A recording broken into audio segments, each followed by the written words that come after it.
আজকে আমরা trend line কিভাবে ড্র করতে হয় ওটা শিখব। অনেকে বলতেছেন যে ভাই ট্রেন্ড লাইন কিভাবে ড্র করে এটা একটু হাতে ধরায় শিখাই দেন।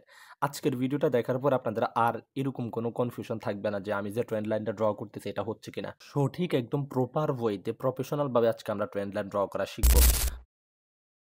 সো ট্রেন্ড লাইন ড্র করার ক্ষেত্রে স্পেসিফিকভাবে কোনো বাধ্যতামূলক নাই যে ট্রেন্ড লাইন এভাবে ড্র করতে হবে। ট্রেন্ড লাইন মানুষ অনেকভাবে ড্র করে। কথা হচ্ছে যে আপনি মার্কেটের সেন্টিমেন্টটা বুঝতে পারতেছেন কিনা ট্রেন্ড লাইনটা ড্র করার মাধ্যমে। ওটাই সবচাইতে বেশি ইম্পোর্টেন্ট।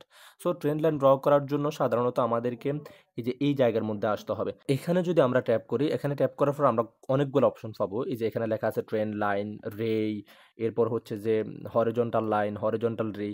সো এগুলো আমাদের সবগুলাই কাজে লাগে। তো আমরা আজকে যেহেতু ট্রেন্ড লাইনটা শিখবো তাহলে আমরা একদম উপরে ট্রেন্ড লাইনটাতে ট্যাপ করব। জাস্ট একটা ট্যাপ করলে হয়ে যাবে। ধরেন আমরা আপ ট্রেন্ড মার্কেটের জন্য ট্রেন্ড লাইনটা ড্র করতে চাইতেছি।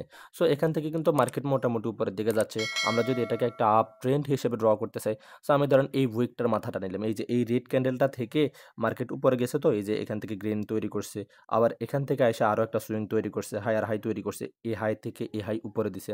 যদিও এটা একটা বড় টাইম ফ্রেমে ধরতে গেলে এই যে এই সুইংগুলোকে মাইনর সুইং হিসেবে ধরা হবে, কারণ মার্কেট এই হাইটাকে ক্রস করে উপরে গিয়ে নিউ হাই আর হাই তৈরি করতে পারে নাই। সো আমরা যেহেতু এখান থেকে যে মার্কেট উপরের দিকে গেছে, আমরা এখান থেকে একটা ট্রেন্ড লাইন ড্র করব। যে বিন্দুটা দেখতে পাচ্ছেন এই বিন্দুটাকে চাইলে ক্যান্ডেলের উইকেও রাখতে পারেন, আবার চাইলে ক্যান্ডেলের আপনি বডির মধ্যেও রাখতে পারেন। এটা আপনার ইচ্ছা, আপনি যেভাবে স্বস্তি ফিল করেন আর কি। সো আমরা এখান থেকে দিলাম, এখানে জাস্ট একটা ট্যাপ করলাম। ট্যাপ করার পরে দেখেন একটা নীল একটা অপশন চালু হয়েছে। এই অপশনটার মধ্যে ট্যাপ করে উপরের দিকে টান দিবেন। যেহেতু আমরা বাইয়ের জন্য ট্রেন্ড লাইনটা ড্র করতে চাইতেছি, তাহলে মার্কেট তো উপরের দিকে যাবে। আর মার্কেট সবসময় সাপোর্ট নিয়ে উপরের দিকে যায়। ঠিক আছে, আমি এই যে মার্কেট ধরেন এতটুকু পর্যন্ত হইছে, আমি এখান থেকে একটা ট্রেন্ড লাইন ড্র করছি মার্কেট এতটুকু পর্যন্ত হবার পরে। এরপর যখন মার্কেট আবার যখন এখানের মধ্যে আসলো, এই যে উপরের দিকে গেল, এখান থেকে যখন মার্কেট আবার আসলো, আমার ট্রেন্ড লাইনে মার্কেট ড্র করছে। এখন বলতে পারেন যে ভাই মার্কেট তো ট্রেন্ড লাইন ভাইঙ্গে দিছে। হ্যাঁ, ভাইঙ্গে দিবে। মার্কেট তো আর আপনার কথা মতো একদম ট্রেন্ড লাইনে টাচ করা মাত্রই উপরের দিকে যাবে না। এত ইজি মার্কেট না ভাই, এত ইজি মার্কেট না। মার্কেট এত ইজি হইলে মানুষ এখান থেকে হাজার হাজার টাকা দিয়ে এই ট্রেডিংটাকে ফিটভাবে শিখতো না। এখান থেকে ইউটিউব দেখে মানুষ ট্রেডার হয়ে যেত, বুঝছেন? সো মার্কেট আপনার ট্রেন্ড লাইনটা ভাঙছে ঠিক আছে, বাট মার্কেট কিন্তু এখান থেকে উপরে গেছে। যদি আপনি এখান থেকে ট্রেড নিতেন তাহলে আপনি এতটুকু পর্যন্ত একটা প্রফিট পাইতেন। আমরা ট্রেন্ড লাইন বোঝানোর ক্ষেত্রে এই জিনিসটা বুঝাইতেছি।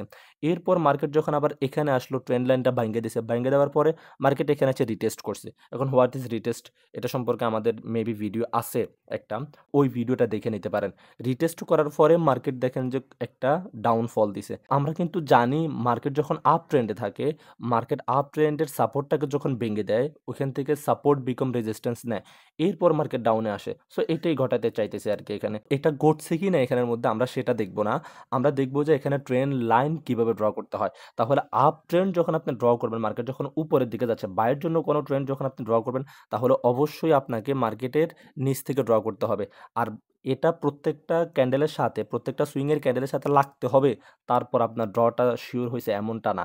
আপনি মার্কেটের অনেকগুলো কন্ডিশন তো আপনি দেখবেনই। মার্কেট আসলে আপ ট্রেন্ডে আছে নাকি ডাউন ট্রেন্ডে আছে, ওটা তো আপনি বাহির করবেনই। বাট ট্রেন্ড লাইনটা ড্র আপনি এভাবে করতে পারেন। ঠিক আছে? এরপর মার্কেট ট্রেন্ড লাইন যদি আমরা সেলের জন্য যদি ট্রেন্ড লাইন ড্র করতে হয়, ধরেন মার্কেট নিচের দিকে আসতেছে, তখন যদি আমরা নিচের জন্য যদি একটা ট্রেন্ড লাইন ড্র করি, ওটা আমরা উপর থেকে করতে হবে। কারণ আমরা জানি মার্কেট সবসময় সেল নেয় উপর থেকে, রেজিস্ট্যান্স থেকে মার্কেটের সেলিং প্রেশারটা পেয়ে মার্কেট নিচের দিকে চলে আসে। তাই না? সো আমরা যদি একটা সেলের জন্য একটা ট্রেড প্লেস করতে চাই, আমরা আবারও চলে আসবো এখানের মধ্যে। এখানে আইসা আমরা ট্রেন্ড লাইনটাতে ট্যাপ করব। ট্রেন্ড লাইনটাতে ট্যাপ করলাম। ধরেন আমি এখান থেকে একটা সেলের জন্য ট্রেন্ড লাইন ড্র করব। যেহেতু আমরা ট্রেন্ড লাইনটা ডাউনের জন্য ড্র করতেছি, তাই আমাদেরকে উপর থেকে নিচের দিকে টানতে হবে। মানে রেজিস্ট্যান্স থেকে যেহেতু মার্কেট সবসময় নিচে আসে, তাহলে রেজিস্ট্যান্স সবসময় হয় কই? উপরে হয়। তো আমরা এখান থেকে যদি আমাদের এই জায়গাটাকে যদি ট্রেন্ড লাইনটাকে আমরা এভাবে নিয়ে আসি, এভাবে নিয়ে আসার পর আমরা এখানে ধরেন ছাইড়া দিলাম। ঠিক আছে? এই যে দেখেন, এখন বলতে পারেন যে ভাই মার্কেট তো এই যে এই ক্যান্ডেল এই ট্রেন্ড লাইনের মধ্যে তো লাগে না, এর আগেই নিচে চলে আসছে, আসবেই তো ভাই।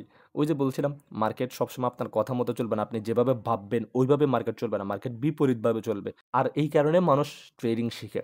সো আমরা যদি এটাকে এভাবে যদি ড্র করি, ড্র করার পরে আমরা এখান থেকে খেয়াল করব কি মার্কেট রেজিস্ট্যান্স নিচ্ছে কিনা। মার্কেট রেজিস্ট্যান্স নিয়ে ডাউনে আসতেছে। এই যে দেখেন রেজিস্ট্যান্স নিলেও ডাউনে আসতেছে। রেজিস্ট্যান্স নিলেও ডাউনে আসতেছে। সো আমরা যখন ডাউন ট্রেন্ড মার্কেট যখন আমরা ড্র করব, আরও অনেকভাবে আপনি ড্র করতে পারেন ভাই। আপনার ড্র করার কোনো লিমিট থাকতে পারে না। আপনি যেভাবে ইচ্ছা ওইভাবে ড্র করতে পারেন।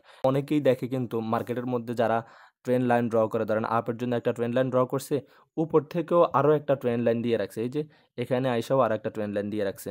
এখন বলতে পারেন যে ভাই ওটা কিভাবে করে? এটা ভাই এই যে এমনিই করে। এরপর আরও কিছু এখানে অপশন আছে। এগুলা হচ্ছে যে একটু অ্যাডভান্স লেভেলের আরকি। সো ওগুলা দেখালেও আপনাদের এখন হয়তো ভালোভাবে আয়ত্ত করতে পারবেন না। নরমালি এটা ধরে রাখেন, এভাবেই করে, হ্যাঁ? ২ টা ট্রেন্ড লাইন নিলেন, নেওয়ার পরে একটা উপর দিয়ে দিলেন, একটা নিচ দিয়ে দিলেন। এখন এভাবে কারা করে ভাই? এভাবে যারা করে তাদের সাইকোলজি থাকে এমন আরকি। এই যে এখান থেকে ব্রেক ডাউন করছে, যদি রিটেস্ট কইরা নিচের দিকে চলে আসে তাহলে এটা ডাউন ট্রেন্ড। আর যদি উপর থেকে এটাকে বাইঙ্গা উপর আরো উপরের দিকে যায় তাহলে এটা ওই যে হাই আর হাই ক্রিয়েট করতেছে, মার্কেট আপ ট্রেন্ড কন্টিনিউ করতেছে। সো এরকম সাইকোলজি থাকে। আপনি করবেন, আপনি মার্কেটের মধ্যে ট্রেন্ড লাইন ড্র করে বসে থাকবেন। আপনি মার্কেটের মধ্যে বিভিন্ন রকমের আরো যে ড্রগুলা, জোনগুলা আপনি ডিফাইন করতে পারেন, ওইগুলা আপনি কইরা বসবেন। দেখবেন যে মার্কেটের মধ্যে কাজ করে কিভাবে। এভাবেই আস্তে আপনি ট্রেডিংটাকে আয়ত্ত করবেন। সো অন্তত এতটুকু বুঝতে পারছেন যে আসলে ট্রেন্ড লাইন আমাদের কিভাবে ড্র করা উচিত। আপনার ট্রেন্ড লাইনের মধ্যে আইসেই মার্কেট যাইতে হবে, তাহলে আপনি ট্রেন্ড লাইন সঠিকভাবে ড্র করতে পারছেন। নাইলে আপনি সঠিকভাবে ড্র করতে পারেন না। ব্যাপারটা কিন্তু এমন না। তাহলে আমাদের আর কোনো এটা নিয়ে ঝামেলা নাই। আশা করি ক্লিয়ার। সো আপনাদের জন্য এত কষ্ট করে ভিডিও বানাই। অবশ্যই ভিডিওতে লাইক, কমেন্টস করবেন। কমেন্টস যেটা মন চায় আপনার যেটা ইচ্ছা করে ওটাই করবেন, কোনো সমস্যা নাই। আর শেয়ার করে দিবেন আপনার ফেসবুক প্ল্যাটফর্মের মধ্যে। চ্যানেল যদি সাবস্ক্রাইব করা না থাকে সাবস্ক্রাইব করে রাখবেন যেন আপনিও ট্রেডার হইতে পারেন। আমাদের স্লোগান একটাই, ট্রেডার আপনাদেরকে বানাবোই ইনশাআল্লাহ। আসসালামু আলাইকুম।